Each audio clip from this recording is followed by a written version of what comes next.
Mercy Family Shelter. We've been around since the 80s, a model program. And since 1982, we've actually served 2,000 families in this county, and we're invested millions of dollars in service in partnership with Montgomery County government. Over the last year, we have some results I want to share with you quickly and then give you my ask around that. The number of families we've served since COVID began and crushed us in March have been 54, 212 individuals, 80 adults over 18, and 129 children in that campus. Thank you for your testimony. Our next speaker is Brandi Brooks.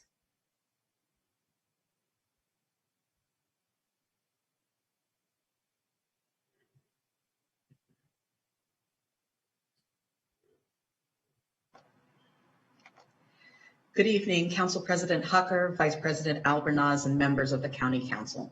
My name is Brandi Brooks. I'm a resident of Kensington, a renter and a voter, and the aunt of a first grader in MCPS. Our budget is a living reflection of our values, demonstrating who and what we are willing to invest in. It is not enough to say that we value equity and justice. Our budget must put those values into practice. Therefore, I urge the County Council to amend the FY22 budget and redirect resources from over-policing Black and Brown youth and adults into 3 core areas: behavioral health, health services for communities of color, and housing. It is essential that we provide more school counselors and behavioral health resources, particularly for schools with high enrollment of Black, Brown, and low-income residents who have experienced discipline disparities with SROs. I request that the $2.6 million currently allocated in the budget to fund SROs or the revised CRO program be reallocated to fund at least 1 licensed social worker in every Montgomery County high school, and additional funding allocated to fund social workers in every school. To ensure a just recovery from COVID-19, we must also provide more resources to organizations led by community members of color that are specifically working to end the disparity in vaccinations for Black and Latinx communities, which have been hit the hardest by the pandemic. And finally, we must expand funding to protect the estimated 20,000 to 30,000 county residents currently facing the loss of their homes through eviction. County courts are seeking to speed up this process so that approximately 3,600 evictions can be processed weekly. I urge the council to allocate $450,000 to the Montgomery County Renters Alliance in order to provide essential supportive services to residents facing eviction. As council members, you have repeatedly expressed your commitment to racial equity and social justice. We look to you as county residents to translate that commitment into real resources and real change. Thank you for your time. Thank you for your testimony. Our next speaker is Susie Sinclair Smith.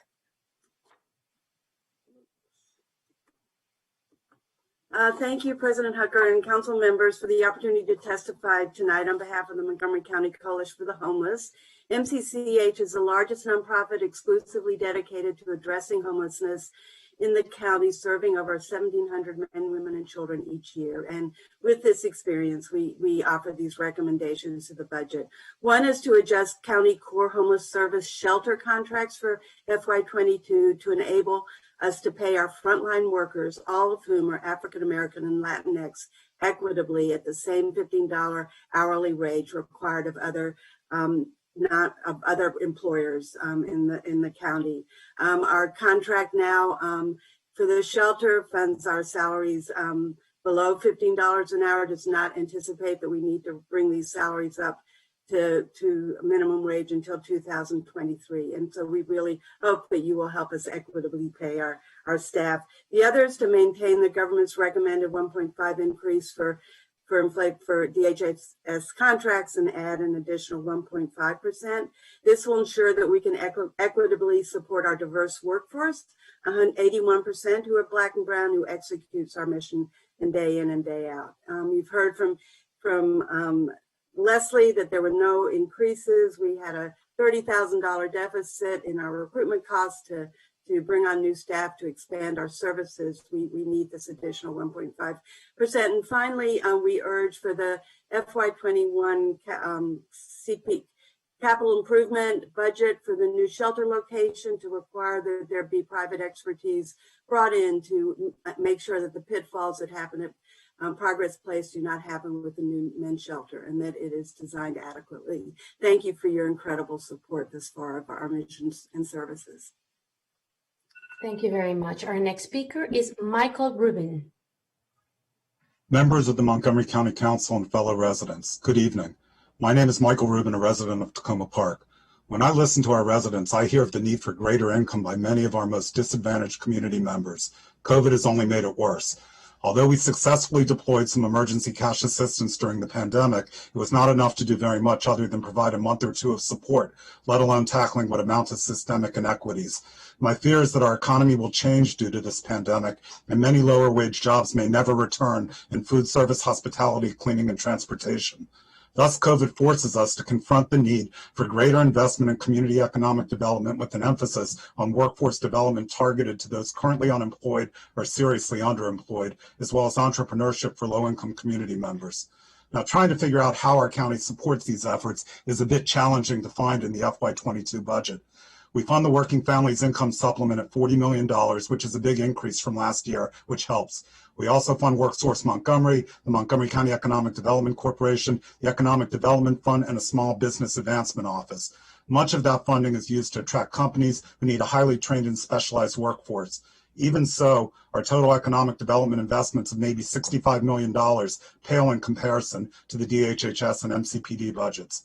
What are we doing to support increasing the incomes of our most vulnerable residents? It seems that much of that is being outsourced to nonprofits. The county executive recommended community grants to 20 nonprofits doing this type of economic development work for about $950,000. This is not sufficient.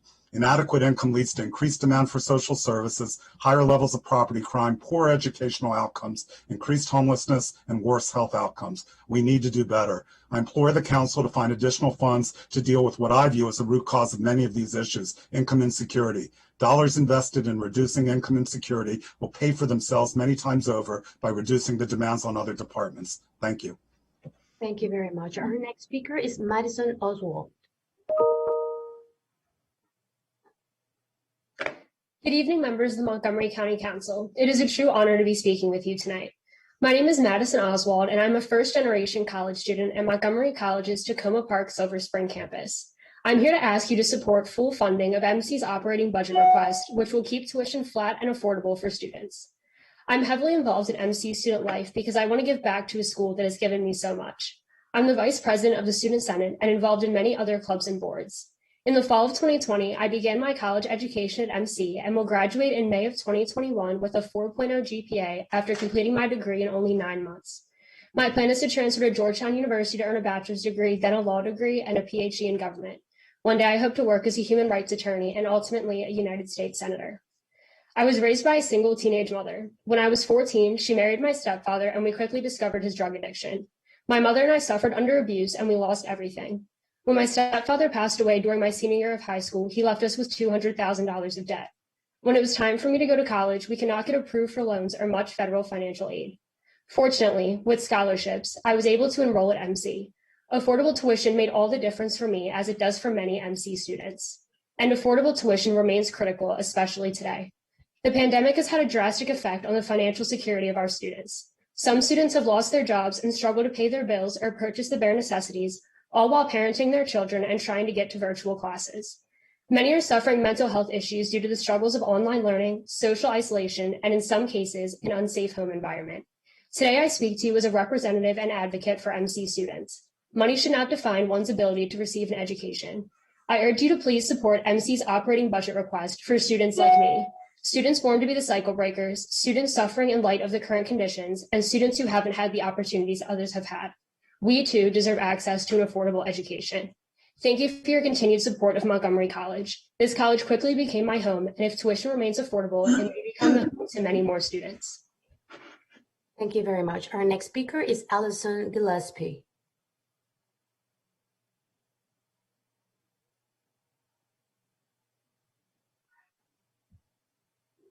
Good evening. Thanks so much for allowing me to speak tonight. This testimony reflects my individual opinions and is not meant to represent any group or organization. I'm here to ask that you fully fund Montgomery County Parks. As many of you know, I'm a longtime volunteer with the parks, having worked as a Bluebird Trail monitor in Wheaton Regional for the last decade. I've also helped to clear trash and plant trees all over with stream stewardship groups and helped with playground refurbishment. Currently, I'm serving on the Wheaton Regional Working Group to provide feedback for that park's revised master plan. I spend every hour I can hiking or biking in the county parks too. For years, I've come here during budget season to tell you the value of our parks, particularly in urban areas. I love that people from every income level and background have access and can cherish these spaces all over our county. I love that we have so many parks, large and small. During COVID, parks became everyone's gym, everyone's church, everyone's preschool. When we had nowhere we could go, we all went outside, and our park system was heavily used and loved. Parks leadership was able to greatly expand the amount of room available to people through the open parkways, and I remain ever grateful for their creativity and flexibility when they made those decisions. Getting cars off park roads helped make those places feel really, truly grand. And in a time of terrible sorrow and anxiety, parks remain places full of joy, happiness, and safe socializing. It was amazing to have parks partner with DOT to close Newell Street to expand recreational potential for South Silver Spring. This was very needed amenity. For me, trails farther out in places like Little Bennett were a literal refuge when I had no space at home. I wish I had calculated the steps hiked and the miles I've biked, but rest assured I was grateful I could do it easily, as many people were. We've learned this year the huge intrinsic value of our parks. Now we need to fund them to the fullest extent possible so that we can preserve and enrich them for years to come for everyone. I've been tagging all of you in social media posts from Open Street Montgomery Coalition. I hope you'll remember those posts and our pictures as you make your budget choices. Please help the Parks Department to do the best job possible. Thanks for your time and consideration. Thank you for your testimony. Our next speaker is Karen Kinser. Hello, my name is Karen Kinser. Thank you for the opportunity to offer testimony on behalf of the Countywide Recreation and Parks Advisory Board. As we begin this recovery, return to normalcy is only possible if there are safe places for people to go and safe things for them to do. As we look at equity and social justice as priorities, county services through recreation and parks represent a critical alternative for those adversely impacted by the pandemic. We wish to highlight several concerns with the budget as proposed. Sorry, I don't know where my video went. Regarding recreation, we're concerned that the budget for seasonal and temporary staff has been reduced. In reality, these staff make up the bulk of the working hours at our recreation centers. Without adequate funding for staff, recreation centers might have to reduce hours or not reopen even as health metrics improve. Failure to reopen these centers or open them limited times will result in uneven access to programs and services at a time when the pandemic has raised tons of concerns about equity and access. We request staff support for staffing that permits all centers to open fully. Another concern in the budget is the delay in funding for after-school programming. Without after-school programming, many kids will be on their own. Some families will be further strained as they attempt to identify affordable childcare. They may even have to delay a return to the workplace. We need to help fund the aftercare that recreation offers. During the pandemic, our park system has been an amazing lifeline for so many. Parks have provided free, safely distanced place for people to participate in outdoor activities. More people than ever have been using the parks, and we think that that interest will continue, requiring even more funds for maintenance of trails and other park facilities. We believe there will be an unprecedented demand for services as the county begins to reopen. We must be prepared to meet the needs of our residents. As we look at this again through an equity lens, it's important that we provide both recreation and the parks departments with funds needed for maintenance of service and infrastructure that will benefit residents of all ages and income across the county equitably. Thank you. Thank you very much. Our next speaker is Cathy Stocker.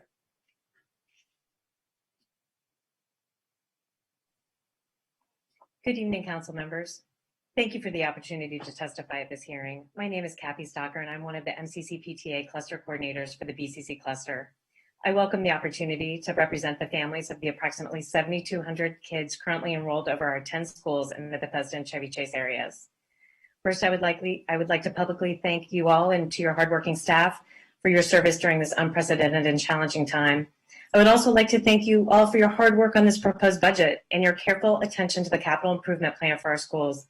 We understand that you grapple with many critical funding priorities. I've had the pleasure of testifying many times on behalf of the residents of our cluster. I have shared statistics and stories about how growth in our cluster and in downtown Bethesda is impacting our schools and how our hardworking principals get more and more creative finding space for our burgeoning enrollment numbers. We are very grateful for past and current investment in our dynamic community. We were especially grateful that even despite an earlier and discouraging delay, it looked like Bethesda Elementary was finally going to get its long anticipated addition. Now, in the midst of this pandemic and resulting economic downturn, we understand that difficult choices had to be made, and we understand the reasoning employed to remove Bethesda Elementary's long anticipated addition from the CIP and spend significantly less money to add a few classrooms at nearby Westbrook Elementary School.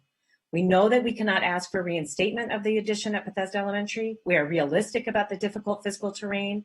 We are asking, though, that the MCPS budget request remain fully funded and that no further reductions be made to the CIP. We are not asking for more than you can do or for you to turn back the clock.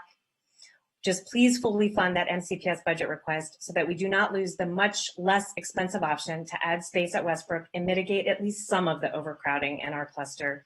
Thank you all for your service and for your consideration during this challenging time. Thank you very much. Our next speaker is Nette Hobson. Hi, I'm Nette Hobson, CEO of Montgomery Community Media. First, thank you for your leadership during these difficult times. Montgomery Community Media is also working hard to keep residents informed with accurate, up-to-date information during this crucial time. We've been reporting on the many important issues that have dominated our lives over the past year. With our Montgomery County point of view, MCM stories on all things COVID, the 2020 elections and racial reckoning, our current economic challenges, and our schools and businesses reopening have proven to be a valuable resource for residents to find out what's happening in their communities. Our tireless staff has been working remotely to produce content for all of our platforms, including our website, mymcmedia.org, social media, and of course, cable channels 19, 21, and HD 995. Local information can be the most valuable to our daily lives, yet it can be the hardest to obtain. Our audiences have grown exponentially over the past year. Our website visits grew 236% to 1.9 million, and our social media audiences also grew over 100% over 2019. MCM's hyperlocal news and programming is produced in English and Spanish, and we share community content that is produced in multiple languages. We produce many virtual programs and events that connected nonprofits, health officials, economic influencers with the local residents who needed them. Multimedia content is key for today's communication. The public must have access to the knowledge, tools, facilities to create the content that reflects their lives. MCM helps to level the playing field for all county residents, and we continue to do so virtually with media classes and events. Soon we'll be holding virtual summer camps for kids. Equitable access for our diverse community is critical. Information and programming for our communities is critical, and these platforms connect us all with the vital information our communities need. We just ask for your continued support in providing these essential skills and tools. Thank you and good evening. Thank you very much. Our next speaker is Mitchelltropin. Good evening, council members. My name is Mitchelltropin. I'm Executive Vice President of SEIU Local 500, and I am the co-director of the Montgomery College Part-Time Faculty Union. I urge this council to fully support Montgomery College's proposed budget. Your continuing support of MC is even more critical in light of the pandemic. When preparing my testimony for tonight, I remember meeting several years ago a Hasidic rabbi at a mitzvah wagon, a bookmobile converted to educate people about Hasidic Judaism. The rabbi told me that when he prayed, he had little prayer boxes, mezuzahs, called mezuzahs, on his forehead, his heart, and on his arm. What I learned from that meeting, that's one thing to commit heart and mind to needed action, but you haven't done your job unless you actually commit to doing something. Well, day in, day out, Montgomery College commits heart, mind, and actions to supporting students, faculty, and staff. And let me give you one great example of what I mean. When the pandemic hit Maryland a year ago, it became clear that all 14 community colleges would be holding classes online. Now, those colleges wanted faculty to teach well in an online environment. However, the commitment to action varied widely. Some colleges gave no training at all, even though some faculty had never taught online. Others told their faculty to watch videos. Well, yet others gave 2-week training sessions. None of those colleges matched what MC did. All faculty, part-time and full-time, were offered semester-long training and online instruction, receiving support from instructors and mentors. Moreover, faculty received a stipend when they completed the training. MC students are receiving instruction that takes full advantage of what online education can offer. That's because of MC's full and complete commitment with heart, mind, and action to educating our county's citizens. In conclusion, looking forward to what's happening to Montgomery College, as Nina Simone would say, it's a new day, it's a new dawn, it's a new life for all the MC community, and I'm feeling very good about my college. Thank you. Thank you very much. Our next speaker is Rick Callahan. Good evening. My name is Rick Callahan. I want to thank you for the opportunity to present to you on behalf of the over 35 Interact DD providers supporting people with developmental disabilities and their families. All the people with developmental disabilities, their families, are heroic DSPs, direct support professionals, and DD developmental disabilities providers appreciate your support and the over 40-year commitment that this county has made to its developmental disabilities community. As co-chair of Interact, I am here to urge the County Council to fully fund the $19.2 million DD supplement requested by the Interact providers. As you may know, the current County Exec FY22 recommended budget of $17.8 million is a decrease from the approved FY21 DD supplement total of almost $18 million that this County Council approved last year. We appreciate being included in the County Exec's recommended budget, but the budget does not include the following components: $371,000 in special appropriations approved by this County Council for the new providers supporting people with developmental disabilities in FY21, $200,000 for 5 new providers in FY22 supporting people with developmental disabilities in the county, and $726,000 to support transitioning youth and increase capacity to support new people seeking our services. People with developmental disabilities and their families are supported because of this critical partnership between the county and the developmental disabilities providers. Some of the outcomes associated with the use of these funds are collaboration with the Montgomery County Public School to transition Maryland's largest group of transitioning youth into adult services. People with developmental disabilities receiving quality residential employment and other individualized support services. Paying our direct support staff a professional wage. Successfully operating in an environment where the cost of doing business is higher than other Maryland counties.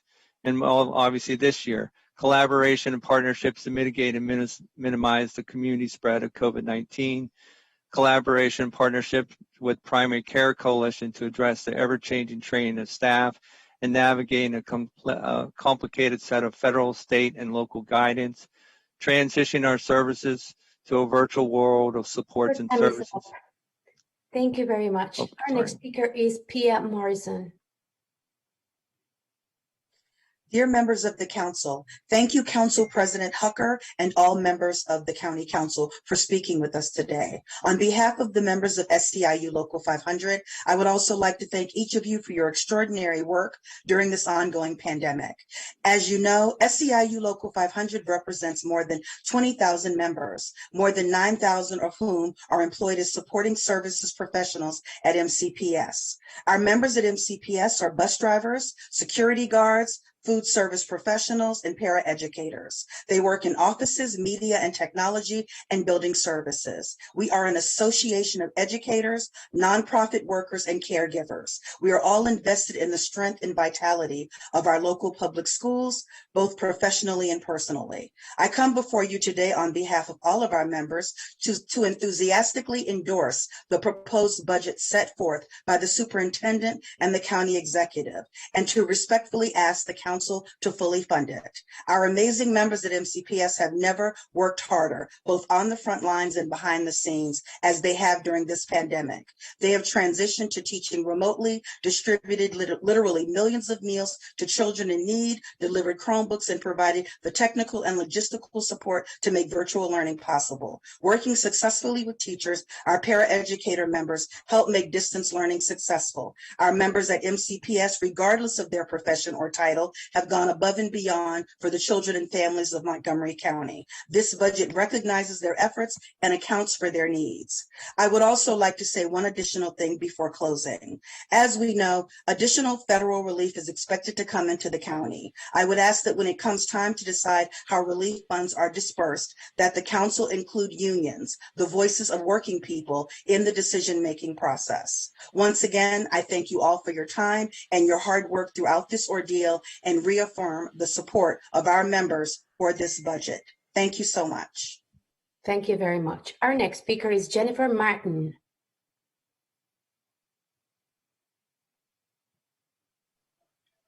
Good evening, and thank you for this opportunity to address the Council.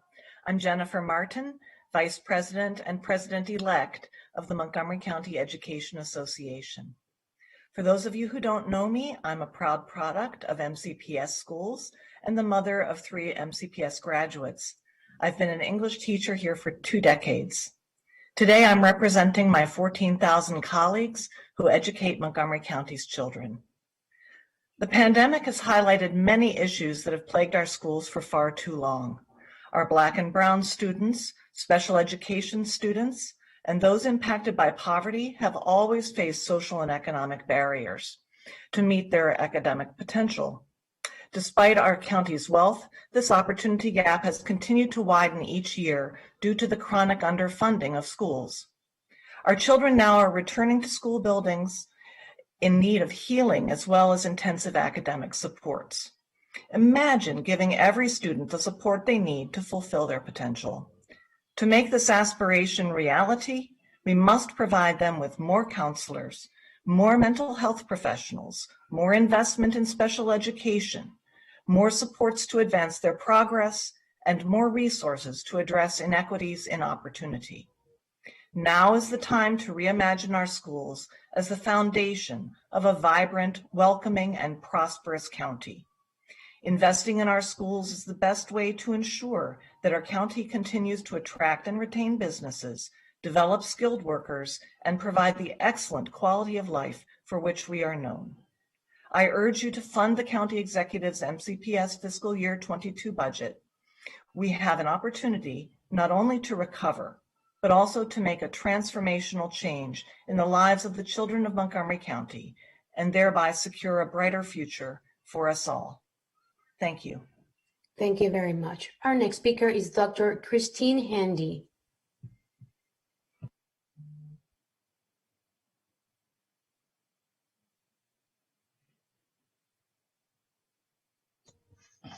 Okay.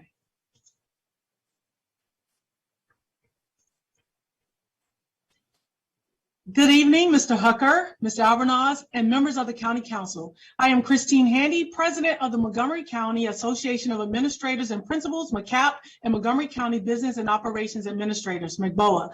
Our organization represents over 760 educational leaders who serve in administrative and supervisory positions in schools and in central services. Leading through a pandemic has been challenging. The COVID-19 pandemic has had a major impact on our students, our families, our communities, our staff, and our leaders.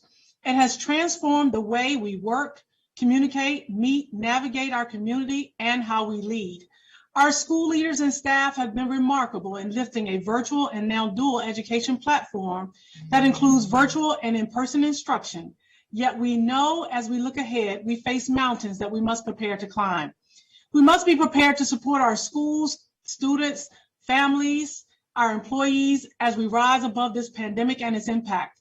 Our recovery efforts will require us to partner and work together for the good of Montgomery County. I am confident that we will come out of this stronger than ever before. We will transcend all obstacles, and our schools, our students, and our communities will thrive once more.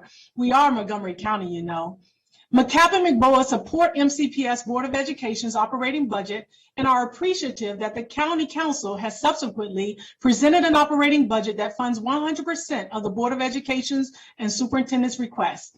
We all believe that the children of Montgomery County deserve the highest quality education possible, delivered by highly trained and skilled adults and led by highly effective leaders. Our employees are our most valuable asset. Thus, we must continue to fund education in Montgomery County, Maryland in a manner that upholds our beliefs and fundamental values. As we continue to invest in the resources, people, strategies, and partnerships that we need, we invest in our children, our community, and the future of Montgomery County. Thank you for your continuous support and commitment to education and our schools. Thank you. Thank you very much. Our next speaker is Maury Peterson.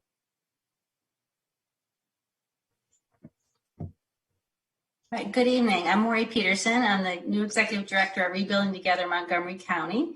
And as many of you know, Rebuilding Together Montgomery County's mission is to provide free critical home repairs and accessibility modifications to the county's most vulnerable homeowners, including seniors, veterans, people with disabilities, and struggling families with children.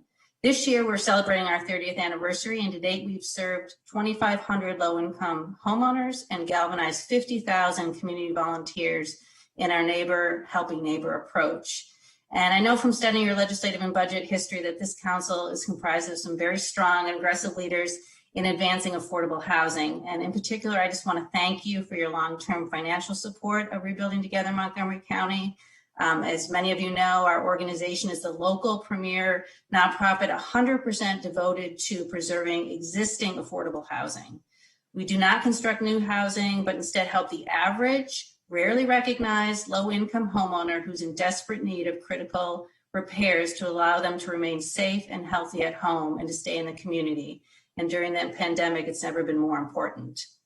But the pandemic has hit our organization hard, and while the need for our services has never been greater, our costs have risen dramatically because we haven't been able to tap into our cadre of fabulous volunteers and instead have had to pay contractors to help us complete the work. But we are very grateful for the support provided by the county, which has allowed us to stay on track. We've helped 119 homeowners so far this fiscal year, and we're on track to meet our goals for 178 vulnerable homeowners. But to address the backlog of vulnerable homeowners in desperate need and that are waiting for our services, we respectfully request that you consider an additional $50,000 over and above what is already in the budget to help us address these critical home repairs needs in the county.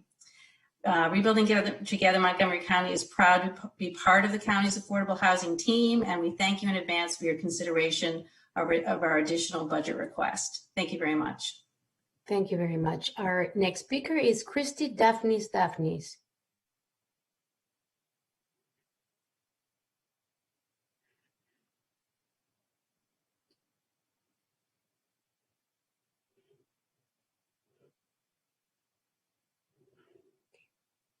We're going to move to our next speaker, and we'll try to get her later on. So we're going to go with Ines Gutierrez. Señora Ines Gutierrez, es un momento para hablar. Puede abrir su cámara y su micrófono. Tenemos al intérprete, la señora Diana Lavoy, también disponible. Aquí estoy a la orden, por favor. Puede indicar su testimonio, señora. Muy buenas noches, presidente del Consejo Tom Hacker y vicepresidente Gain Albornoz y demás miembros. Good evening, President of the Council, Tom Hucker, and Vice President Gabe Albornoz, and other members of the Council. Es para mí un honor estar frente a ustedes y agradezco la oportunidad que se me ha brindado. It's an honor for me to be in front of you, and I thank you for the opportunity that has been given to me. Mi nombre es Ines Gutierrez, soy residente de Wheaton y madre de familia de un joven estudiante de 17 años. My name is Ines Gutierrez. I'm a resident of Wheaton, and I'm a mother of a young 17-year-old student, a young student of 17 years old. Con necesidades especiales de Wheaton High School. He has special needs, and he's a student at Wheaton High School. Quisiera pedirles que aumentaran más los fondos para esta área de la educación. I'd like to ask you to increase funding for this area of education. Porque es muy difícil para nosotros como padres y que cuando ya termina la escuela no existan otros programas que le ayuden a obtener una carrera técnica para continuar en su vida de adultos. I'd like to ask you to increase funding in this area. It's very difficult for us as parents when school ends and there are no other programs to help the students obtain a technical line of work with which to continue their life as adults. Sé que existen programas de ayudas para este tipo de estudiantes, pero quisiera que existieran aún más debido a que hay muchos niños y jóvenes con necesidades especiales. I know that there's some programs that help this kind of student, but I wish there were more because there's many children and young people with special conditions. Que pueden desarrollar otras habilidades en otras áreas del aprendizaje. And they can develop other skills in other fields of learning. Gracias por su tiempo. Thank you for your time. Muchas gracias, señora Gutiérrez. Our next speaker is Aura Flores. Señora Flores, puede iniciar su cámara y su micrófono y dar su testimonio.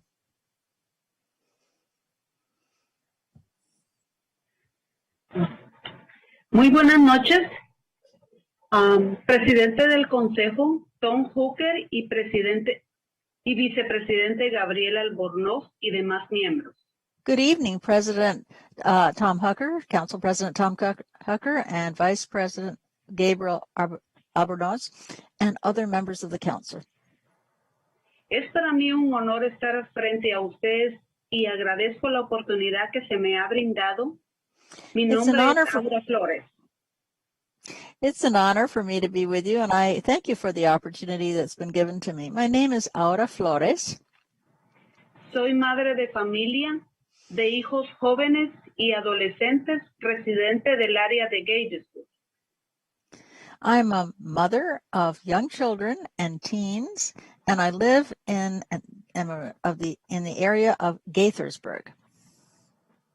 Me siento muy agradecida de ver crecer a mis hijos en este hermoso condado. I feel very grateful to see my kids grow up in this beautiful county. Me presento ante ustedes porque desde hace un tiempo he observado que se están aumentando pequeños grupos de jóvenes. I'm here to talk to you because for quite a while I've been seeing larger numbers of small groups of youngsters en peligro de involucrarse en actividades delictivas y en riesgo de caer en pandillas. These youngsters are in danger of falling into delinquency and at risk of falling to gang activity. Sé que existen programas de ayuda para estos tipos de jóvenes. I know there are programs that help this kind of young people. Pero considero que se deben incrementar más programas que orienten a los adolescentes. But I think there should be more programs oriented towards teenagers. Desde las escuelas medias y programas de consejería y terapia para jóvenes. From middle school and programs, youth therapy programs, and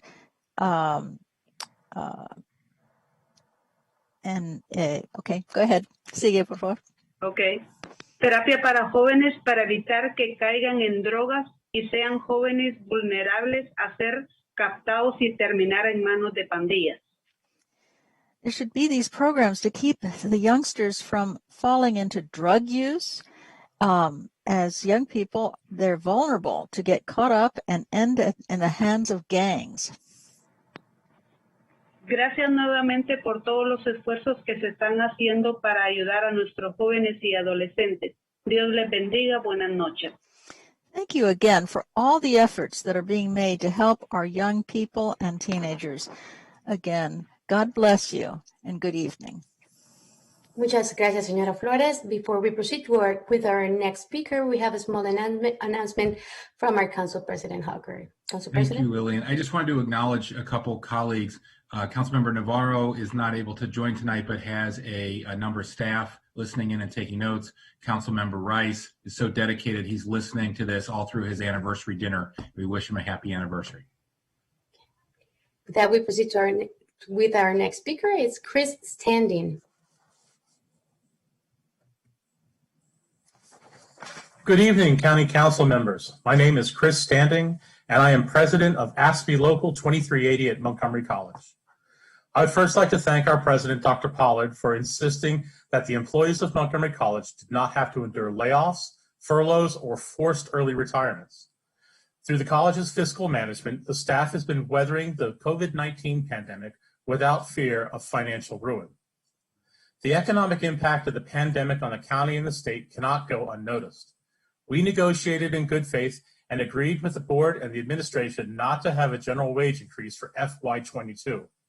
The other two unions, AAUP and SEIU, negotiated similar agreements with the college. Meanwhile, the county and the state responded to the COVID-19 pandemic by negotiating raises for county employees and requiring the college to make further cuts to the college budget. Are the employees of Montgomery College the sacrificial lamb so others in the county can benefit? The staff of the Montgomery College have responded by tightening our belts, paying more for insurance, and straining to provide services to one of the most diverse community college student populations in the country. We are asked to do more with less, unable to replace staff who have left or retired. The members of ASPE Local 2380 feel strongly that if we are tightening our belts, then we expect the County Council to send the same message to the rest of the county. The college continues to hold tuition down. However, the cost should not be on the backs of college employees. With stagnant wages and increasing cost of living, we will run out of patience, especially if we see county employees receiving raises.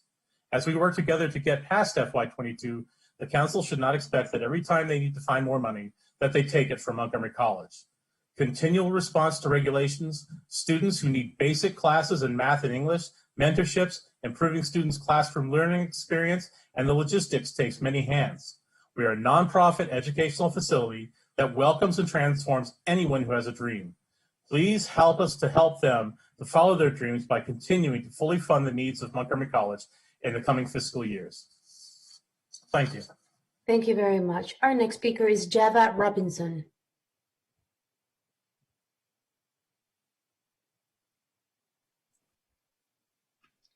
Good evening, County Council members. Thank you for allowing me to testify today. My name is Java Robinson. I'm a teacher leader at DeFeef Elementary School in Gaithersburg. I have been an educator in Montgomery County Schools for over 21 years. I am here tonight to ask you to fully fund the county executive's request for the MCPS budget. In the past year, we all have seen firsthand what educators have been expressing to leadership for years. We need wraparound services. We are woefully understaffed on counselors and psychologists district-wide, but especially at the elementary level. This budget provides an opportunity to begin to acknowledge and address these needs. It does not get us nearly where we need to be, but it starts us on the road to prioritizing our students' mental health before their test scores.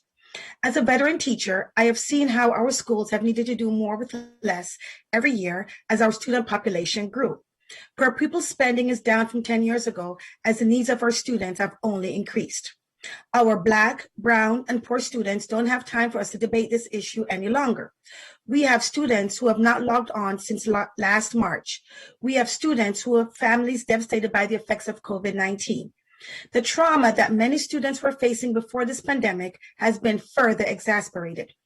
A couple of years ago, I had a young student in crisis tearing apart my classroom. I had to get the other students out of the room to safety. The reading specialist and staff development teacher helped prevent the student from being harmed as he was melting down. Because we are not staffed adequately with mental health professionals, that student did not receive the support he needed. Fund this budget, but remember, we need you to continue to add to what you have put in. We had the issues that come with poverty and trauma in our schools before COVID-19, and the isolation, instability, and loss have compounded that exponentially. We can't even begin to know what we are going to face as more students return to buildings. What I do know is that myself and my colleagues will be there. We will be the ones helping our children recover. I'm exhausted from trying to meet our students' social emotional needs while still meeting their academic needs. I implore this council to fully fund our budget and work towards fully funding our schools. Our students' well-being is at stake. Thank you. Thank you very much. Our next speaker is Nikki Woodward. Greetings, council members.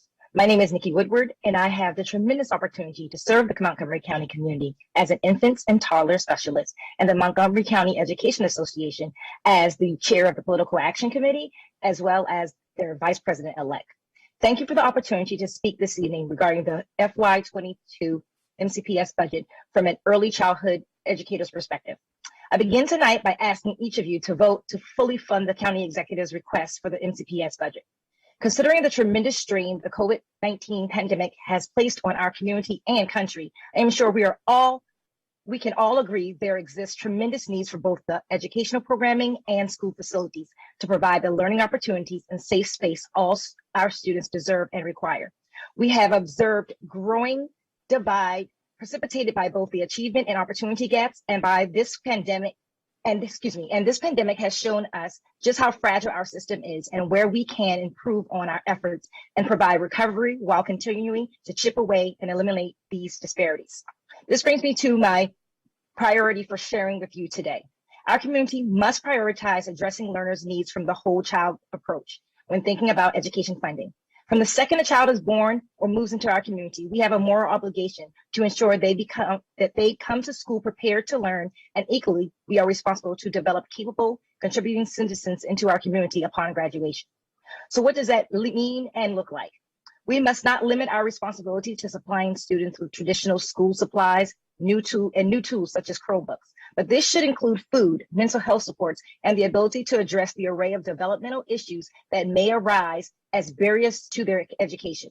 I have served in my role in the Montgomery County Infants and Toddlers program for well over 15 years and have worked with various families from different socioeconomic backgrounds. The one thing each of these families has in common is their desire to provide their child the best start in life available to them. My responsibility as an educator is to see that I am fulfilling my students' educational potential and identifying possible barriers to their future success in our schools, but also ensure parents are valued as stakeholders and knowledgeable of our system. As elected members of Montgomery County Council, it is your responsibility to ensure that the programs exist that will meet our students' needs. And this starts with providing the funding at levels that will meet these needs in the years to come. This year, due to the COVID-19 pandemic, we have an influx of federal money. Thank you so much for your time. Thank you for your testimony. Our next speaker is Nahla Wortham. Good evening, and thank you for this opportunity. My name is Najla Wortham, and I am the president of the Rock Creek Foundation. The Rock Creek Foundation provides developmental disability support services as well as behavioral health support services to some of the county's most vulnerable residents. At the Rock Creek Foundation, we believe that having a disability and or mental illness should not prevent anyone from having the opportunity to participate in everyday life. Residential rehabilitation services promotes an individual's ability to engage and participate in appropriate community activities of their choice in a supportive environment while enabling the individual to develop the daily living skills needed for independent functioning. The Rock Creek Foundation relies heavily on state and county funds to assure the provision of our services. With the continuous annual reductions over the past several years to the residential rehabilitation program for adults with mental illness funding, we are finding it more and more difficult to provide the support services our individuals deserve, which is even more pronounced with the financial impact Rock Creek has sustained in our response to the COVID-19 pandemic. From the onset of the pandemic to now, RCF has incurred the loss of critical revenue from residential and community-based operations with the addition of considerable expenses related to the pandemic. Additionally, we have worked to address the social, emotional effects of the pandemic on our residents, including purchasing iPads to ensure that residents can communicate with their support systems and that our staff can provide therapeutic support via telehealth during any quarantine or isolation period. With the future so uncertain, as well as the impact we have already sustained, we are begging the County Council to reconsider the County Exec's 39% reduction to the residential rehabilitation program for adults with mental illness funding. However, more importantly, we are pleading that the County Council not reduce the funding due to the increased supports our individuals now need due to the impact the pandemic has directly had on their mental health. Please restore the RRP supplement in full. Thank you. Thank you very much. Our next speaker is David Helms. Happy anniversary, Councilmember Rice. My name is Dave Helms. I'm a pedestrian bicycle safety advocate, and I live in Four Corners. This past year was a tough year. It was a tough year for the 45 people that lost their lives on our streets in Montgomery County, 19 pedestrians, bicyclists, and a skateboarder. That was the most fatalities since 2008, 7 more than an average. It was really bad. Drivers were driving very fast and taking advantage of the lack of congestion. On the other hand, there was 8 to 9% more users of the trails. People rediscovered the trails and our open streets more than ever, and those habits are going to stick. So we need to protect those people. We need to separate the vulnerable users from traffic. We need to slow traffic down to safe speeds. And we need to make the pedestrians and bicyclists more visible. Specifically, I urge you to restore funding for the CCT tunnel. Of course, that was given up in 2017 on the promise it would come back to build the Purple Line. I just say, please, that will be one of the most utilized tunnels and trails in the nation. 12,000 walkers and bicyclists per year using the south entrance, avoiding 40,000 vehicles per day on MD 355 Wisconsin. Likewise, I urge you to exploit to the maximum extent automatic speed enforcement. This is a critical recommendation, the public task force, to move the automatic speed enforcement to MCDOT and use it in a targeted and way to target and minimize the crashes. Amend the laws, the transportation statute. Allow us to use it in commercial zones. Allow us to use it on speeds greater than 35 miles an hour. That accounts for about half of the high injury network locations right now where we just can't use automatic speed enforcement. Your time is up, Mr. Helms. Thank you. Thank you for your testimony. Bye now. Our next speaker is Mr. Garrett Manton. Thank you, Mr. Council President and Council members, for the opportunity to speak this evening on the proposed fiscal year 2022 budget. My name is Garrett Manton, and I'm here tonight to testify as co-chair of the Montgomery County Mental Health Advisory Committee. The county executive's proposed budget is a step in the right direction to addressing the county's mental health needs. My committee supports the proposed operating budget subject to the following comments. The proposed budget adds just under $1.2 million to the Behavioral Health and Crisis Services budget to create 3 new mobile crisis teams for a total of 4 teams for the county. This is an important step toward ensuring BHCS can respond to all appropriate mental health crises rather than relying on police and emergency departments. But even with this expansion, there won't be enough mobile crisis teams to meet the county's existing need. 2 recent studies show that there are more than 10,000 people in the county who experience a mental health crisis each year.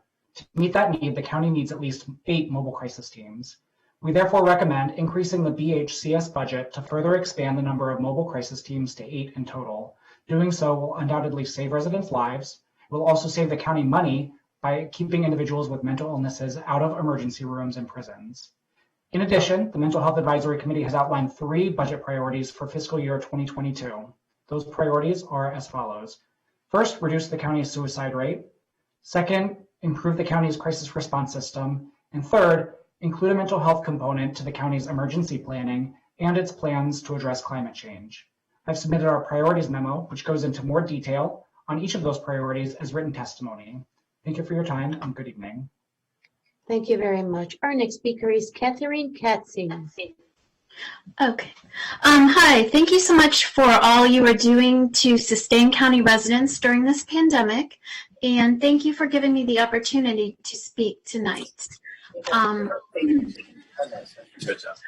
here today to ask the council to fund an education campaign on how residents can reduce their exposure to radio frequency emissions. Yeah, that's really good. Super. Thousands of peer-reviewed studies have documented the adverse health effects of exposure to radio frequency radiation from cell towers, cell phones, and Wi-Fi, including neurologic effects, learning and memory problems, dementia, cardiac and blood pressure effects, endocrine and immune effects, genotoxicity, and cancer. In fact, Montgomery County sued the FCC over their lack of response to the county's request to update their safety standards. In January 2021, a federal appeals panel voiced skepticism that the FCC had adequately considered dangerous health effects when it established guidelines for radiation emission from cell towers and wireless devices. In 2018, NIH's National Toxicology Program found an unusual cancer called schwannoma in the hearts of rats, male rats exposed to cell phone radiation. Researchers with the renowned Italian Ramazzini Institute found that lab animals exposed to environmental levels of cell tower radiation develop cancers, including malignant brain tumors and precancerous conditions. While this may be news to many people, it is not news to insurance companies who are not willing to take the risk of covering non-ionizing electromagnetic fields because of the well-documented adverse health effects. Other countries, including France, French Polynesia, and Cyprus, have taken steps to ban Wi-Fi in kindergarten classrooms and to restrict its use in elementary schools. Further, the Children's Environmental Health and Protection Advisory Council of the Maryland Department of the Environment recommends turning off Wi-Fi, using wires and cable to connect to the internet, and keeping devices away from the body. Please fund a campaign to educate Montgomery County residents about how they can reduce their exposure to harmful radio frequency emissions. Thank you. Thank you very much. Our next speaker is Theodora Scarato. Thank you. The budget should include a public health scientist to work on protecting the public from wireless and cell phone radiation. And as a social worker in Montgomery County, I also recommend social workers. Long time, many years ago, I worked as a therapist in Montgomery County schools directing a program. But my focus today is on the opportunity that the county has to protect children from wireless radiation. It penetrates deeper into their brains as they have thinner skulls. They're more vulnerable as they're developing. Brains are developing, and research has found that brain damage from wireless radiation, just like lead. Dr. Christopher Portier, retired director of the U.S. National Center for Environmental Health at the CDC, submitted a comprehensive report of the scientific research in a major lawsuit against telecom, where plaintiffs, most of them who are dead now, allege that their cell phone use caused their brain cancer. He concludes his report with, "The evidence on an association between cell phone use and the risk of glioma in adults is quite strong." In response, the defendants, the companies, are trying to get Dr. Portier removed as an expert in the case. Now, every disaster movie begins with a scientist being ignored. Hundreds of scientists are stating the published science is clear that wireless radiation is harmful. However, industry has deep pockets and they're wargaming this issue as they did tobacco, lead, and asbestos. In fact, you'll find the very same scientists, lawyers, and PR firms protecting cell phone companies as protected these industries, using the same tactics of creating doubt and attacking the credibility of scientists who speak out on this. The Harvard report, Captured Agency, documents how the FCC is captured by the telecommunications industry. My FOIAs show that the CDC web pages were drafted with a known industry consultant. If the county had their own expert, the public could be educated, exposure reduced, and risk mitigated. Our children deserve healthy communities and experts who are ensuring their safety. The EPA, as an example, was defunded from looking at this issue. And what about the trees, the birds, the bees? They are absolutely unprotected, as we have no limits in the United States that ever addressed impacts to wildlife and the natural environment. This gap in accountability needs to be addressed at the federal level, but the county can do something to address it until this happens, because we know how long that takes. Thank you very much. Thank you. Our next speaker is Mr. Viego Uriburu. Dear members of the council, I want to start by thanking each of you for the tremendous work you have done to provide COVID-related relief and support to our fellow county residents, particularly those most affected by the pandemic. We also want to commend you for leading the narrative regarding racial equity and social justice and for keeping it front and center. Specifically regarding education, we want to urge you to please continue to push for equity regarding the distribution of resources, both money and people. We also want to urge you to please continue to push for accountability, particularly on behalf of Black, Brown, and poor. Also, we urge you to please continue to push for cultural appropriateness. It is unfathomable to think that in 2021, those communities most affected by racial injustices and by social inequities and racial inequities are not at the table at the times when decisions are made which directly impact us. MCPS and county departments work very hard to provide very good services, but when many of those efforts do not reach the intended targets, what good are they for? The work you have done in partnership with HHS and with minority initiatives is an example of what can be achieved when communities of color and government worked together. The three areas I just urge you to please continue to push for also apply for early care and education. Whatever we decide to do about ECE, and something must be done to improve our current system, please, equity, accountability, and the real involvement of those most affected needs to be at the center. And lastly, I urge you to please support the additional 1.5% request from the nonprofit sector. We have laid it all on the ground during the past year plus in the fight for COVID, and we hope that we count with your support. Thank you very much, and thank you again for everything you do and have done, and will continue to do. Thank you. Thank you for your testimony. Our next speaker is Elena Katzen. Hello, my name is Elena Katzen. Thank you for giving me the opportunity to speak tonight. I am here today to ask the County Council to fund testing of the radio frequency emissions at MCPS schools that have cell towers next to them. This is a social justice issue because the 12 MCPS schools with cell towers by them are almost all lower income schools, and every high school in the Down County Consortium has a tower. Children's skulls are softer and thinner and have more fluid content than those of adults. The human brain is still developing into the mid-20s. In 2013, the World Health Organization's International Agency for Research on Cancer detailed research showing how the average RF energy deposition is twice as high in certain regions of children's brains and up to 10 times higher in the bone marrow of children's skulls compared to energy deposition in adult brains and skulls. The radiation is absorbed more deeply into children's brains, and therefore children need greater protections in place. On December 12, 2012, the American Academy of Pediatrics sent a letter to the FCC urging it to examine radiation standards. According to the 2018 study, mobile phone base station tower settings adjacent to school buildings impact on students' cognitive health. Schools with nearby cell towers had significant declines in cognitive scores when the radiation from the cell tower was higher but still at non-thermal levels. The 2019 study limiting liability with positioning to minimize negative health effects of cellular phone towers recommends limiting liability by locating base stations at least 1,600 feet away from schools. Additionally, the International Association of Firefighters opposes cell towers at fire stations because of the well-documented adverse health effects. Thank you, and please fund RF testing in the MCPS schools that have cell towers next to them. Thank you for your testimony. Our next speaker is Natalie Rosser. Can you hear me? Yes, we can. I attest and affirm that the following statements are true, accurate, and within my personal knowledge. WSSC is less than 3% away from reaching its debt service ceiling. When the ceiling reaches its limit, our property values are subject to a levy of ad valorem taxes. Those who rely on well water and septic systems need to know that they aren't exempt from the levy since their property is within the WSSC. Extreme measures and immediate action are warranted to derail WSSC's imminent insolvency. Despite residents' repeated warnings, WSSC's budget continues to receive bare minimum oversight and liberal rubber stamping, akin to the Tower Committee's rubber stamping of wireless transmission facility applications.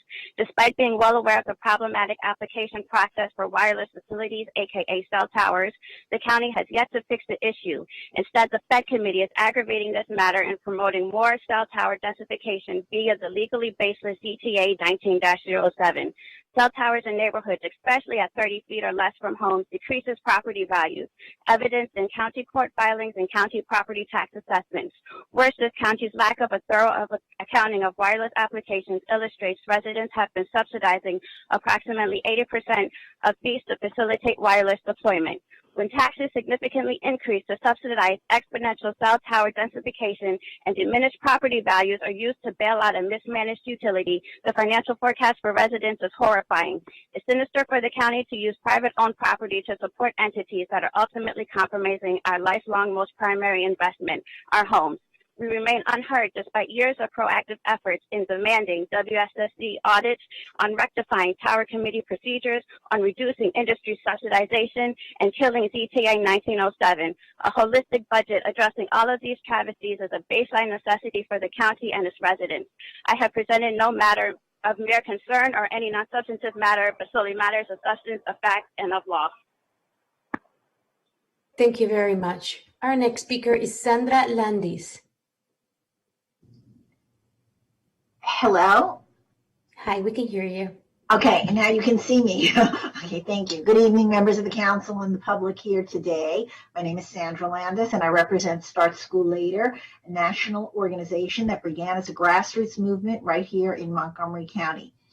I'm here to encourage you to enact a fiscal year 2022 budget that will finally eliminate structural bias in the Montgomery County Public School high school start times by funding sufficient bus transportation such that all MCPS high school students begin no earlier than the 8:30 a.m. recommended by nearly every medical organization and the National PTA. Under normal times, we achieve that in our elementary and middle schools, but our teens have been left behind, which is quite unfortunate. There are decades of research into the importance of healthy sleep times for teens and adolescents. They not only need enough sleep, but their onset of sleep is metabolically delayed. As such, early morning start times are particularly detrimental to their development of higher level brain functions, including reasoning, problem solving, and good judgment that occur during these years. Unfortunately, it appears MCPS did not request funds to support this initiative, which is why I'm here tonight to encourage you to look into funding this. Good public policy matched with our unprecedented levels of budgetary resources, not only from our own coffers, but due to the influx of state as well as federal CARES and American Recovery Act funds, can allow us to achieve outcomes that will benefit everyone. According to the Centers for Disease Control, later start times are the single most cost-effective public health intervention with potential to help the largest number of children combat adolescent sleep loss. Studies show that nearly every problem facing public schools has been demonstrated to improve with later bell times. I've written to the members of the Board of Ed proposing short and long-term solutions to this problem that are also sketched out in more detail in my submitted testimony. Our children deserve appropriate public policy to support their biologically based developmental needs, and are counting on you to accomplish that. Thank you. Thank you very much. Our next speaker is Chris Gillis. Good evening. My name is Chris Gillis, and I'm testifying on behalf of MHP. MHP's top budget priorities are funding to support the production of affordable housing and financial relief for residents who have been excluded from federal and state COVID relief. On the whole, we support the county executive's budget for affordable housing programs as it increases funding over FY21 levels. However, it lacks the necessary resources to accelerate the production of new affordable housing, which is critical to meeting the COG housing targets. We applaud the Council's action last month to create a dedicated housing production fund for HOC. We urge the Council to now create a similar fund for nonprofit-led affordable housing. This concept has been discussed extensively by the Fed Committee. Last year, the Council went so far as to place $6.8 million into a designated reserve to allow for the creation of these funds later in the fiscal year. $500,000 was used to create the HOC fund. The other $6.3 million remains unspoken for. The housing crisis has continued to worsen during the pandemic. U.S. home prices increased at the fastest pace in 7 years in January. The county must make bold investments now if we are to have any chance of reaching our housing targets. We also urge the Council to approve the county executive's proposed Housing Opportunity Fund during the course of its budget deliberations. For every month we delay, another affordable property could be permanently lost. Beyond housing, we request the Council to provide additional relief for residents who have been excluded from federal aid. We are grateful to the county executive for including funding in his budget to expand the county's Working Families Income Supplement to I-10 filers. MHP has been covering tax preparation and filing fees for our residents to encourage more households to file their taxes and obtain these credits. Extending the WFIS to I-10 filers will keep thousands of families afloat in the coming months. Lastly, we recommend that the Council provide funding to resume the Emergency Assistance Relief Program, which provided direct financial assistance to residents during the early days of the pandemic. Since that time, the federal government has issued 2 additional stimulus checks and extended unemployment benefits, which excluded thousands of county residents. We strongly encourage the Council to identify funding to resume the program and provide another round of payments to households in need. Thank you. Thank you very much. Our next speaker is Robert Nelson. Good evening. I'm Robert Nelson, resident of Goshen and former chair of the Up County Citizens Advisory Board. With the interest rates at record lows and the probability that there'll be infrastructure funding available from the Biden administration, let's complete capital improvement projects that have been promised for years and even decades. I commend the emphasis on public safety, repairing failing and functionally obsolete bridges. The 50-year-old Brink Road Bridge replacement is one of those identified, but is not scheduled for replacement until 2026. During a study in 1999-2001, Goshen Road had 102 reported accidents. Rate of collisions was twice the statewide average, and pedestrian-related accidents were 5 times the statewide average. 20 years later, Goshen Road still has no shoulders, no sidewalks, and no bike lanes, and the Goshen Road CIP has no funding. We've been waiting for decades for a permanent 6th District police station, and the current completion date has been pushed off until 2025. The current facility is in rented space and lacks several features of a modern police station, including reinforced interview rooms and a dedicated sally port. I do not support the Dorsey Mill Road Bridge or Maryland Route 355 BRT. BRT for the Up County will not be as beneficial nor as efficient as completing the Mid-County Highway on the master plan route and utilizing conventional bus transportation on the high-speed highway. The speed limit on the Mid-County Highway would be 55 miles per hour, while the BRT slows to 30 miles per hour in certain areas. The Up County Citizens Advisory Board has recommended restoration of the Mid-County Highway, M83, to the FY21 to 26 CIP. A racial equity and social justice evaluation of the minority communities such as Stewarttown or Town would probably show that there is a major negative community impact due to not having sidewalks on Goshen Road and major traffic intrusion and congestion for not completing the master plan 5.6 mile gap in the Mid-County Highway. Build M83 now on the master plan route. Thank you. Thank you very much. Our next speaker is David Klein.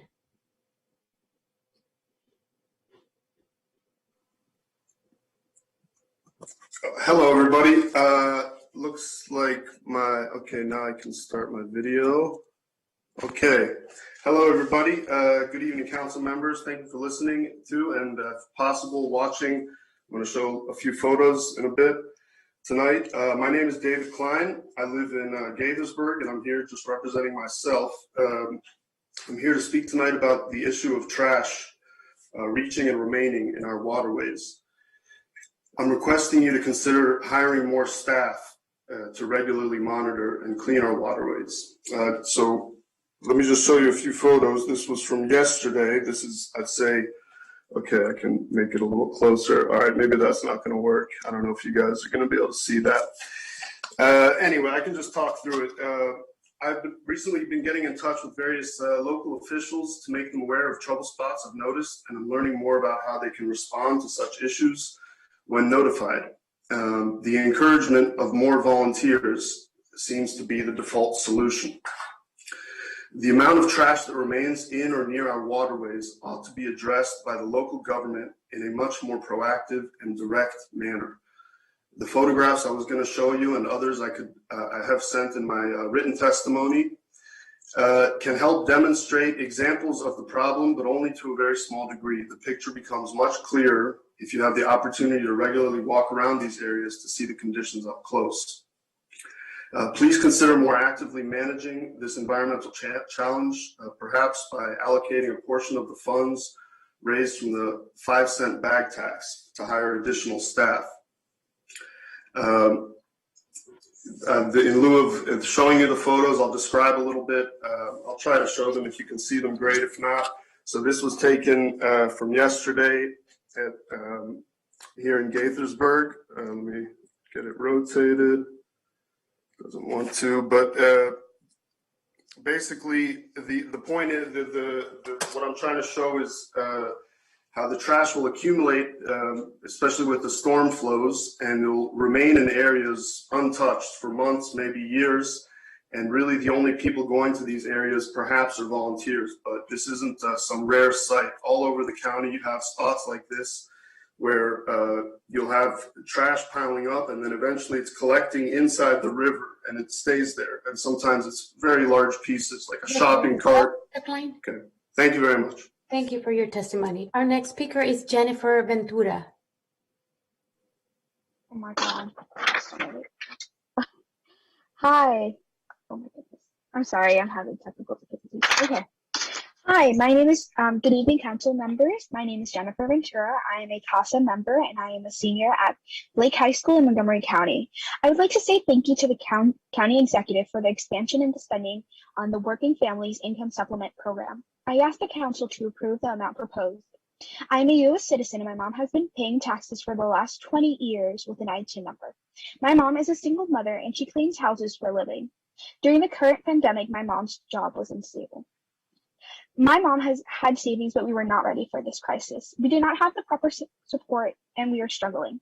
I feel like many people are going through the same situation. As a senior, I should be worried about college and my future. I shouldn't be worried if my mom can pay rent or if I have a place to live. Housing is a basic human right, and knowing that a landlord can take that away is crazy. This is a stressful situation, and we shouldn't be forgotten during this pandemic. Families have so many expenses, from car insurance, rent, food, and extra expenses. Undocumented immigrants should be counted. We are all humans, and we all deserve basic human rights. We have to remember that we are all going through this pandemic together. I am grateful for the support that the council members have given us during this pandemic, and I hope that you are able to approve the amount proposed. Thank you. Thank you very much. Our next speaker is Sheldon Fishman.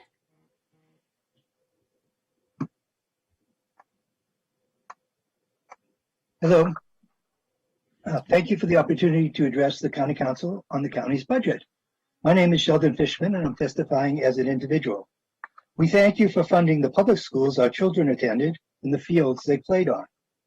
We walk to the Forest Glen Metro Station. As you well know, you are trying to increase the density in neighborhoods like mine near public transit. That brings me to request number 1. Please increase the FY22 operating budget for the Parks Department so they can sustain and grow the green areas, especially in areas where you are increasing the density. Looking wider than my neighborhood, I remind you that the Parks Department is maintaining over 100 of MCPS's playing fields. Parks has more expertise and better equipment to do that job well to maximizing the available playing time. Request number 2 is please fund the early completion of turning over all of MCPS playing fields to the Parks Department. Request number 3 is a related action, but this one saves money. I hope that's not out of order. To avoid wasting $750,000 per field, please amend the capital budget to prohibit use of county funds to convert any living grass playing field to a dead petroleum-based plastic synthetic field. While this is a budget hearing, funding converting a grass field to a synturf in schools like Northwood High School and Kennedy High School is not just a bad budget decision. Such a budget decision violates your climate emergency declaration and violates the policy to view decisions through the lens of environmental justice. The Montgomery County Climate Action Plan Coalition urges the county's draft climate action plan to be given the urgency needed to address the climate emergency we face. Request number 4 is to allocate operating budget dollars that will fund the county to execute an implementation plan we hope to be announced on Earth Day, and to fund efforts for more community input, including the BIPOC communities. My written testimony has more details on all of these provisions and some pretty pictures. Thank you for your time. Thank you very much. Our next speaker is Diana Conway.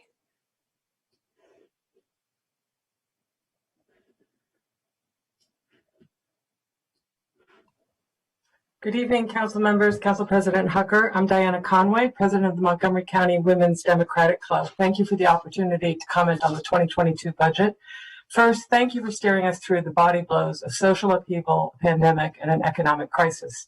These have had dramatically uneven consequences, overwhelmingly borne by women and children and communities of color. The council should meet or exceed the county executive's budget for vulnerable communities and families, namely supporting the Working Families Income Supplement, financial assistance to low-income working families, including those with taxpayer ID numbers, affordable housing programs for rapid rehousing, rental assistance, and the consolidated service hubs. We especially support the funds for victims of domestic violence who are disproportionately women and children. We join the MCC-PTA in calling for the removal of SROs and raising student support services instead, and reviewing the standards, the roles, and the division of labor among public safety, mental health services, and crisis response teams, and ensuring global collaboration among these agencies, including with the Office of Racial Equity and Social Justice. We support enhanced funding for early child care and education and full funding for MCPS in Montgomery College, with special attention to ESOL students, given the predictable learning loss and the predicted influx of unaccompanied minors. We thank you for your support of the Office of Agriculture to keep this a vital part of our economic sector, and for standing with the Ag Reserve to hold all non-ag uses and all utilities to the same standard. We also urge support for the Parks Department, which has performed unquantifiable mental health services for the county. And with our reserves below 10%, we need you to balance out the impact tax cut with the promised change in recordation. We've already lost apparently over $10 million from the offset in delay. Finally, hold fast to the two lenses, the climate emergency and the racial and social equity. These touch everything from drinking water to broadband to decent, affordable housing. And thank you, each of you and your staff, for getting us through these 14 mind-blowing months and being accessible to WDC and to our larger community. Thank you. Thank you very much. Our next speaker is Molly Hoke.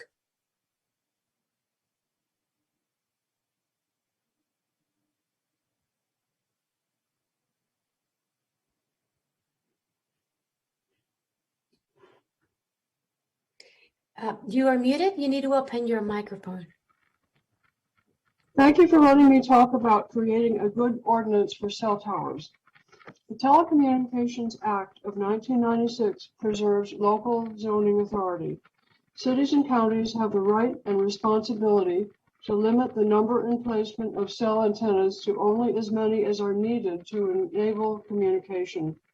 Adding more cell towers detracts from the aesthetics of our neighborhoods, is unnecessary in residential areas, and adds radiation. When residents can make phone calls and text messages from devices while at home, a significant gap in coverage does not exist.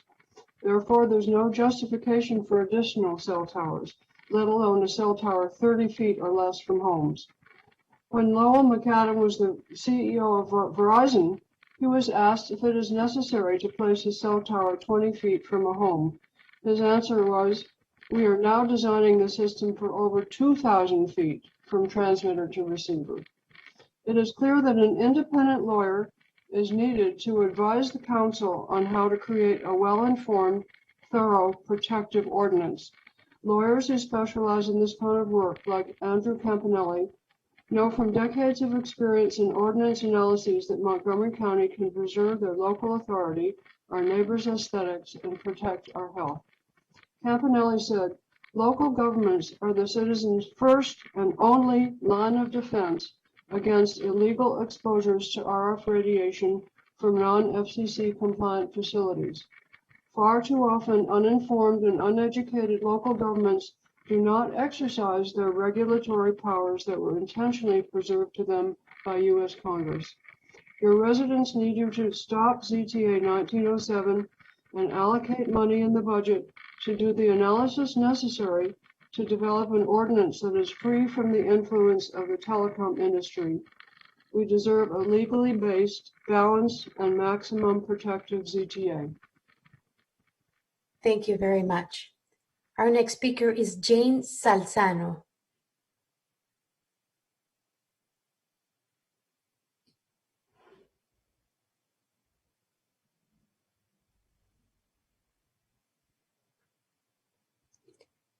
Okay, we're going to move to our next speaker, Elizabeth Barnes. Good evening, members of the council. My name is Elizabeth Barnes. I'm the Vice President for Program Operations for Easter Seals, DC, Maryland, and Virginia. I'm President-elect for Maryland Association for Adult Day Services. Thank you for hearing my testimony this evening and for everything you've done to support our community during this time. I'm here on behalf of 18 medical adult day service providers and almost 2,000 participants in Montgomery County. Our facilities have been closed for over a year due to COVID. However, it hasn't stopped us from serving the community. We've pivoted to create a new way to support our participants, as we knew the level of social isolation would rise during this time, leading to a decline in their health. Adult Medical Day Services has been providing activities, nutritious food deliveries, nursing support, medical supplies and equipment, and technology support during this time. These medical adult day services could continue to be a service delivery option for the future in order to support more to age in place and live in their communities. Our annual savings for participants attending adult medical day services is over $36,000 for home health, $89,000 for assisted living, and over $103,000 for nursing homes. Our programs are not only provide the service to our participants, but also our caregivers. They're able to get the respite they need and pursue their careers. Unlike other businesses, adult medical day programs are paid a daily rate by the state and not able to pass these increased costs on to our participants. As we prepare for reopening, many are experiencing challenges and increased costs. Being able to pay competitive wages for our frontline health care staff in a setting has been challenging. Many are choosing positions with less risk, higher wages, or choose to remain unemployed. As you can imagine, this presents a significant barrier to being able to provide skilled healthcare employees to our participants. We respectfully ask you to help close our gap by increasing the minimum wage supplement for adult medical day providers in the FY22 budget. Thank you. Thank you very much. I would like to go back to Jean Salzano. She seems to be connected. She's in the meeting. Jean Salzano.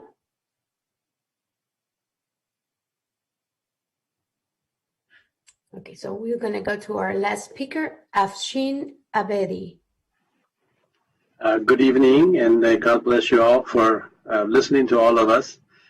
My name is Afshin Abedi, and I'm currently the president of Maryland Association of Adult Day Services. And as Liz put it together so fantastically, she explained the challenges that we're facing. As you probably remember from previous years when you were discussing minimum wage increase in the county, you also recognize that medical daycares being such an integral part of continuum of care and providing care for elderly and disabled, they need to have a minimum wage supplement. And we've been very thankful of your vision and support. HHS has been managing that fantastically. This year especially, we're facing a very large gap between the state and the county minimum wage difference. It's now 2.7 million. We won't be able to handle that, especially in light of all of the additional costs due to COVID and post-COVID operations, transportations, and a lot of uncertainty that we're facing. Our employees, many of them are not coming back. They don't want to be working at minimum wage, and I don't believe they should be working at minimum wage. They really should not. We should discuss that at a different time. So we really appreciate your full funding of 2.7 million instead of the county executive's 0.7 million. So that would be a tremendous need for it this year, especially. I know funds are really hard to come by with, but we're here helping you take care of the elderly and disabled. So God bless you guys, and we appreciate your support. Thank you very much. Council President, this wraps up this public hearing. Thank you so much, Ms. Mass.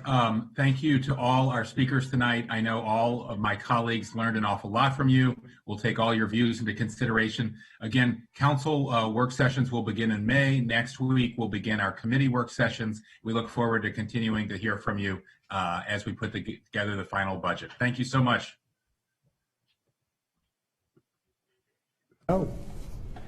I think a lot of what that new normal will look like and be defined is by the sum total of all of our actions collectively. There's going to be a significant economic impact that goes beyond where we are now. We've talked about there's huge economic impact, but that's going